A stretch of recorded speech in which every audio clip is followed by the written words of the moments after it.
We are live. So, good evening, everyone. We welcome you to yet another class on endometriosis. And today, this is a very important session because many of our colleagues have always been asking us in various groups about the regimen of letrozole and regesterone and how it works. And in the past 2 years, we have seen that many of them using this protocol, but still there is some confusion which exists as to how to choose, whether to choose letrozole regesterone combination, or to give GnRH agonist, or to give the Dynogest, or to choose the newest one, the elagolix. So as Dr. Jay has already put up in the group that combination of letrozole and regesterone is better than elagolix, which he will justify in his talk as to why he feels so. So many of us will have this practical experience of already using it for many patients. So today's topic is mostly the pain management using this combination of the drugs. And I request Dr. Jay to take over and start. Yeah. So I will just share the screen. Fine. Just let me know if you can see the screen now. Yeah. So, this is a very important class because we are going to cut down pain management of endometriosis. So first things first, when we try and talk of pain management in endometriosis, all right, we have predominantly four choices. The first choice is oral contraceptive pills. The second choice is Dynogest. We have actually five choices. The third is Mirena. The fourth choice is Elagolix. The fifth choice is GnRH agonist. And then comes the sixth choice, letrozole plus registerone, right? Now, one thing is common for each and every one of them. All of them are temporary. No matter how permanent you try to give it, everybody is temporary. All of them. Okay. Out of that, the one which you can use the maximum is oral contraceptive pills. You can safely use them for 3 years. Dynogest maximum is 16 months. Mirena is obviously 5 years. But remember, Mirena will work in less than 50% cases. I will come to that why. Elagolix is 6 months, 200 mg dose. That is what I'm talking about. GnRH agonist is maximum 3 months. Letrozole registrone is maximum 3 months, right? When we try to study the pathway of pain, we have already studied based on our first master class that you need somebody who is going to be having estrogen reduction as well as progesterone reduction. So OCPs will offer that. Dynogest will offer predominantly progesterone reduction, less of estrogen. Mirena will offer predominant progesterone, less of estrogen. Elagolix will offer reduction in both estrogen as well as in progesterone. Agonist will obviously offer reduction in estrogen and progesterone. Letrozole registrone also offers reduction in both estrogen and progesterone. All right. Simultaneously, very, very important for us to understand one more important thing, that any product which is offering both estrogen and progesterone obviously becomes the management of choice, but none of them is going to go and work on nodules. So all of them are bad for nodules. Okay, so if you have a nodule, nothing is going to work. But now I'm going to come to the fact that why is it that letrozole plus registrone will probably offer the best temporary pain management. So when I try to talk of best temporary, my target is approximately 100 days. In 100 days, usually the patient will convert for surgery because ultimately they are going to require surgery. And when you explain this as a flowchart to your patient, let me just delete Dynogest and Mirena because both of them are the least useful. Okay. I will also delete OCPs because again, OCPs is not something which we are routinely going to offer. We may offer OCPs as a part of post-operative, but not in pre-operative pain management. So if I draw deep endometriosis where everything is stuck and you have a beautiful nodule here, this is where the nodule is. If we magnify the nodule, we already studied 3-4 important things as far as the nodules are concerned. Let me just note that down. As far as nodules are concerned, estradiol beta receptors would go up. There is going to be progesterone resistance. in almost all these patients. There is going to be aromatase hyperactivity inside these nodules. There is going to be PGE2, which is going to be upregulated. Letrozole is one of those drugs which actually goes and attacks the aromatase. And because it attacks the aromatase, the estradiol beta concentration goes down drastically, and it offers tremendous pain relief because even PGE2 values goes down drastically. Regesterone as a combination, it is going to go and significantly reduce the concentration of progesterone A and progesterone B receptors, both of them in an equivalent proportion, and regesterone as such is very, very strong. Now I will also rub off elagolix and GnRH agonist because this is why you have to rub it off. Both of them, elagolix causes irreversible osteoporosis, whereas this guy causes reversible osteoporosis. Letrozole and regesterone has the least amount of risk of that. Okay. So whenever you are taking and trying to talk about this to young girls, obviously letrozole plus regesterone for a 3-month phenomenon is going to become better as compared to both these other drugs. That is the reason why I wrote in the message that it is better than elagolix, because at least osteoporosis is taken care of. How do you give this protocol? You give the patient regesterone 10 mg, sustained release tablets to be taken in the morning. Along with that, you give letrozole 2.5 mg to be taken in the night. It is to be taken daily. Okay. Remember, we had taken a class on adenomyosis, and we had told you that if you are also giving it for suspected adenomyosis, it will only work when it is less than 10 weeks, the size of the uterus. So that criteria has to be followed. Uterus size less than 10 weeks. Regesterone and letrozole can be given for all other indications, can be given for deep nodules, can be given for endometriotic nodules, can be given for every other thing when the patient is going investigation or is waiting for a planned surgery for a wait time of approximately 100 days. So one of the commonest side effects which you have to mention to the patient, especially when you are taking letrozole continuously, is going to be sagginess of the breast. Okay. So I would just put it down as breast discomfort. If the lady is sexually active, loss of sexual desire is going to be common. And the third thing which you have to explain to the patient is irregular spotting, which can occur on this. Now, does it make the plane of the surgical difficult? Okay. So plane of surgery, it's going to be unaffected. Okay. As far as letrozole plus regesterone is concerned, does it reduce the volume of the nodule? Okay, it is going to reduce the volume of the nodule by a little bit. Can it help me avoid a surgery? I am very expert. Can I give it for 100 days?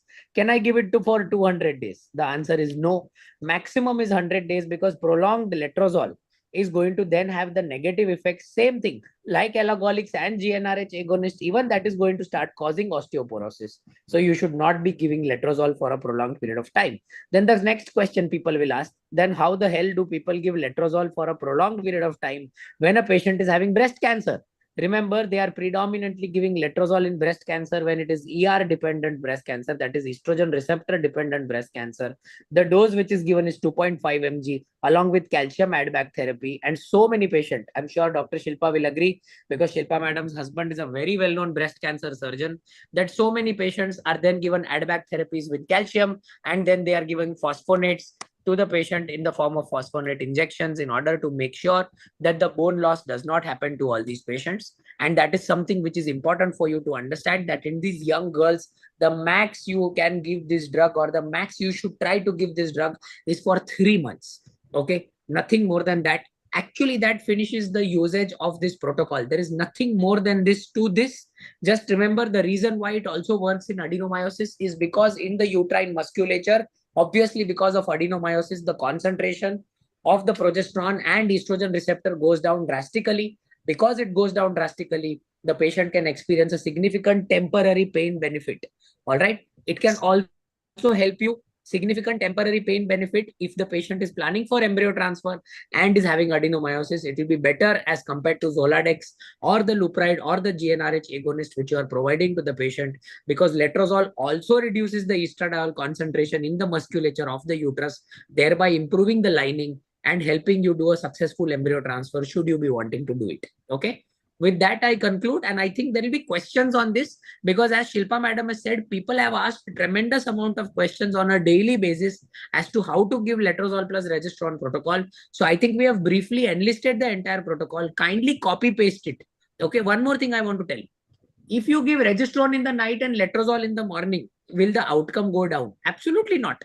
Okay. So then why is it that we are saying regesterone in the morning and letrozole in the night? I don't know. Okay. When we started, we just started giving it this way. There is no science. There is no logic. I have not even tried to apply a logic behind this. Okay. What happens when you skip letrozole by mistake? See, in India, by mistake is the biggest mistake which every patient will commonly do, isn't it? I mean, sorry, I did not know if anybody understood that line because by mistake, I think I used mistake too many times. Okay. So, uh, sorry, I forgot that line also. Any which ways, just remember, it is very common. मैं सुबह का regesterone भूल गई, मैं रात का letrozole भूल गई. No problem. If you forgot, uterus will answer. The uterus will start spotting. Okay.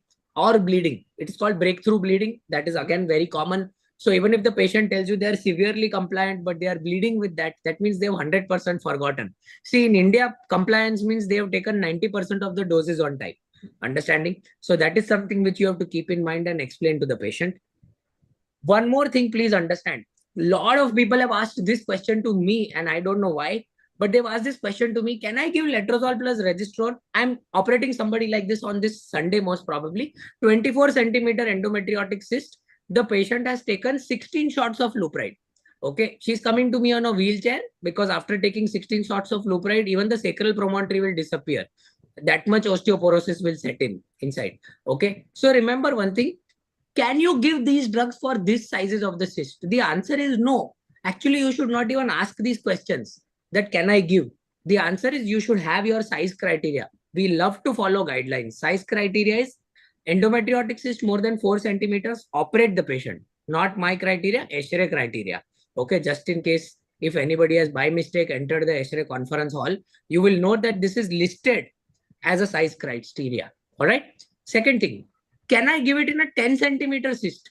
Arey bhai, you can give it in a 10 centimeter cyst if the patient is having pain and the patient is saying that, okay, I am going to come after 1 month for doing surgery. What do I do for this 1 month? That is okay. You can't say that you take this in a 10 centimeter cyst, it will become 0.1 centimeters.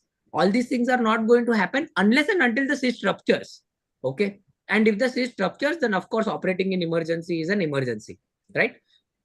With this, I conclude now, finally, and I'll be happy to answer questions. Yeah, thank you very much. I think we have answered so many of the queries like morning to take, night we should take, or both of them together, before food, after food, before. Yeah. They can be taken together. They can be taken, both of them can be taken together. Both of them have got no correlation to each other. They can be taken with food, without food, or empty stomach. Okay. They can be taken. There is no problem in that. So in these situations, what we have seen is like, that pain relief is excellent. And many a times only that progesterone symptoms, they will have little bit of bloating, little bit of headache and such things. That is because of 10 mg. If Yeah. you reduce regesterone to 5 mg, those symptoms will go down. But the problem is they may have breakthrough bleeding with that. That is why it is Yes. better to give 10 mg of regesterone. Yeah. So during this 100 days that we give, so usually they don't get their periods, They don't. isn't it? So, I mean, once we finish the 100 days and stop it, and if we want to start with the ovulation induction, or if we want to start the Immediately IVF next cycle. so just wait for the periods and we can start off, right? Yeah. So once we again like start doing the ovulation induction or IVF, the subsequent period that they will get, how much pain relief do you think we can expect if they have already taken a full course of the letrozole regesterone? Maybe 20%. Nothing more than that. So once they have taken this 100 days of the medications, can it be repeated again, say probably after 6 months, 1 year? What do you think? They would have got operated in that window, no? Why to repeat it? Yeah. So in cases of endometriosis, where there is like nodule, as you said, it will not work with a nodule. And also if there is adenomyosis, severe adenomyosis. So usually the adenomyosis is a little resistant to the pain, especially if it is localized adenomyoma or cystic adenomyoma that we have seen. Even Any pressure adenomyoma, like cystic adenomyoma, yeah, accumes, Mullerian anomaly adenomyosis, hematometra, all this pain will not settle down with all this. correct. So you Never. remember It can that never settle. patient?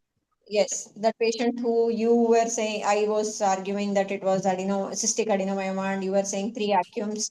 She was on loads and loads of this letrozole and regesterone, Yeah. who came from Karnataka to Mumbai and got Yeah. operated. She was like, I mean, she wasn't even willing to wait for 10 days. So we have to choose. I mean, see, these drugs are not anything magical, like they are just there, but these cannot replace the surgery, or these cannot replace the pressure effects of the disease that is already there. So Correct. especially the obstruction like severe hydrosalpinx, hematosalpinx, or even any obstruction, as he said, acums, where it is where the blood is getting collected in the myometrial region. So these situations, we can't expect the good pain relief to happen with any of these medications. So That's have correct. you tried this combination of, say, giving letrozole, regesterone, and then adding one shot of GnRH agonist, or do you give this post-op to clear the microscopic disease like how we do the OCPL regime? Not really, right? So No. this is what we need to understand, that this is just a temporary stopgap of 100 days to prepare the patient for surgery when the patient is in severe pain, and if you are waiting to get a skilled surgeon to operate on the patient. So otherwise, I don't think this has got a long-lasting either reduction in the disease or in the long-term benefit to the patient to improve the quality of life. So do you wish to add anything to that? We should not use this protocol for any extra pelvic endometriosis. Do Yeah. not use it for scar endometriosis. Do not use it for diaphragm, perineum, episiotomy, lung, liver. Don't use it. This is Mm. only for pelvic endometriosis. I've seen somebody who was on letrozole regesterone, renal function of 2.8%. Okay. You think letrozole will help avoiding a nephrectomy in that patient? The answer is no, right? Mm. You Mm. cannot use this type of protocols. This is really for pelvic disease, patient having pain, patient wanting to get surgery done. Pain is intolerable till surgery is being done. Pain is intolerable till, MRI is pending or ultrasound is pending, or, some consultation or physician clearance is pending. Fine. Mm. You can give letrozole regesterone maximum 100 days. Do not extrapolate it for any of these indications. That's the reason why I drew that table in the starting, where you explained all the 6, 7 drugs which are available, all the combinations which are available, all the effects of these things. And one has to be very careful, because see what happens is, we recently saw a patient, as all of you probably would have read, I don't know. The patient was having a post gestational trophoblastic neoplasia, okay, uterine AV fistula. And because it is an AV fistula, somebody has messaged me that what is the point of doing a surgery when Shilpa madam and Sachin sir have asked to give letrozole, right? So the thing is, what you did not understand is Dr. Shilpa and Dr. Sachin Dalal asked to give letrozole if there is a retained product of conception. They never told you that if there is a brain aneurysm, you give letrozole. Understanding? If there is an AV fistula which has occurred, you can't give letrozole. What will letrozole do? AV fistula will make sure that the letrozole reaches the uterus faster because of the flow of blood through that. But you cannot be extrapolating indications based on our choice. Okay. It has to be proper, it has to be scientific. Otherwise, somebody or the other will drag you due to a complication to the court. I think somebody has asked this question, why 100 days? I have answered this. Kindly go through the masterclass again. Yeah. Aarti, any questions you have from your side? Yeah. So, Jay, you wonderfully compared these six drug options for pain relief for endometriosis. So, I have a question that you said that the pain relief after letrozole is only around 20%, and this is also just a stopgap option for women who want to take a little time before they decide for surgery. Correct. So, is this your first option in this list of six that you enlisted? as an option you will give to the patient for pain relief, or is there something else in this 6? No, I would like to give this. If I know, see, for Your example, first option. yeah, for example, if I know I am coming to Hyderabad on 25th of May, okay, somebody has called me up today and saying severe pain but wanting to get operated in Hyderabad.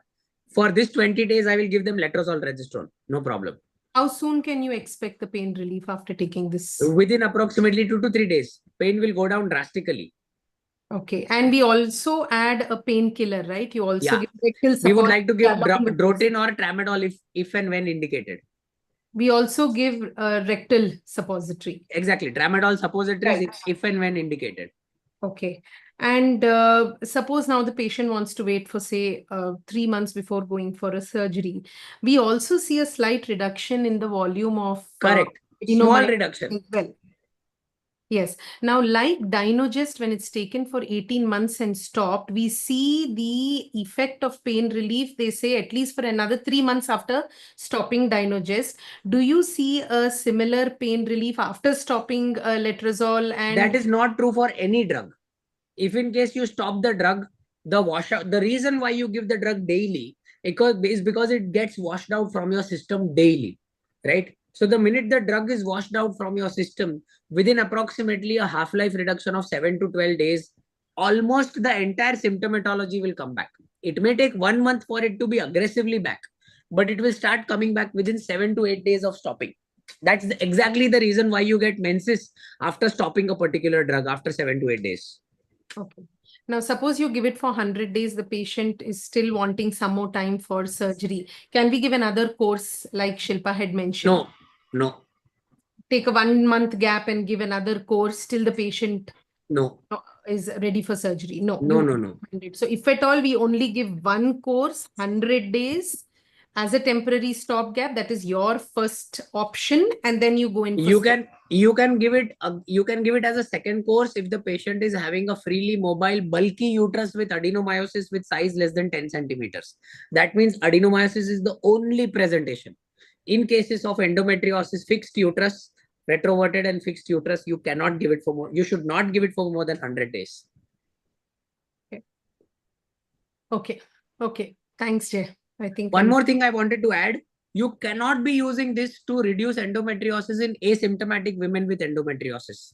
This is only and only for pain relief, right? Yeah, Dr. Kavita, this is absolutely not an approved treatment. You should not be using this treatment if in case you are running behind approvals. This is something which is an off-label indication for both letrozole plus regesterone. For people who are worried about approvals and FDA controls and DCGA, it has not been approved because there is no combination of letrozole plus regesterone which is available in the market. This is a combination which we have made, maximum 100 days. You cannot give it, you cannot even use it as an approved method because by the same logic, like how letrozole is not approved for ovulation induction. So for people who are worried about ovulation induction with letrozole, they should stop doing fertility practice because at this moment, letrozole is not approved for ovulation induction, though it is the drug of choice, right? In the same manner, letrozole is not approved for management of pain relief of adenomyosis and endometriosis, though it works wonderfully well. It is not approved. Okay. Okay. Thank you very much. It was a very, very good and very practical class, which I think many practitioners would definitely get benefited with knowledge and the dosages. Thank you very much. Thanks, Aarti. Thank you for joining.